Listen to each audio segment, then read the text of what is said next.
একজন জার্মান নাগরিক পানামা উপকূলের সমুদ্রের নিচে ১২০ দিন অবস্থান করে বিশ্ব রেকর্ড গড়েছেন। জার্মান নাগরিক মহাকাশ ইঞ্জিনিয়ার রুডিগার কোচ গতকাল শুক্রবার তার সমুদ্রের নিচের ৩০ মিটারের ক্যাপসুল থেকে বের হয়ে আসেন। এ সময় সেখানে গিনেস ওয়ার্ল্ড রেকর্ডের বিচারক সুজানা রেয়েস উপস্থিত ছিলেন। সুজানা এটা নিশ্চিত করেছেন যে রুডিগার কোচ আমেরিকান জোসেফ দিতুরির রেকর্ড ভেঙে ফেলেছেন। জোসেফ দিতুরি এর আগে ফ্লোরিডার লেকে পানির নিচে একটি লজে ১০০ দিন পার করেছিলেন। সমুদ্রের নিচে ৩৬ ফুট গভীরে অবস্থিত ক্যাপসুল থেকে বের হয়ে কোচ এএফপিকে বলেছেন, এটা ছিল একটা দুঃসাহসিক কাজ যা শেষ হয়েছে। এটা দারুণ, যেখানে সবকিছু শান্ত এবং অন্ধকারময়, সমুদ্র যেখানে জ্বলজ্বল করে। পোর্ট হোলের মাধ্যমে সমুদ্রের ভিউ সম্পর্কে রুডগার কোচ এএফপিকে এমনটাই বলেছেন।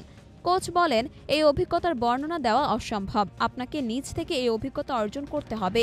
কোচের ক্যাপসুলে একটা বেড, একটা টয়লেট, টিভি, কম্পিউটার এবং ইন্টারনেটের সুবিধা ছিল, এমনকি ছিল একটি শরীরচর্চা সাইকেলও। এএফপির সাংবাদিককে জার্মান মহাকাশ ইঞ্জিনিয়ার রুডিগার কোচ আরও বলেন, মানুষের জীবনের ব্যাপারে আমরা যেমনটা ভাবি, এই অভিযানের ফলে সেসব ভাবনার পরিবর্তন ঘটবে। কোথায় আমরা বসতি করতে পারি তারও।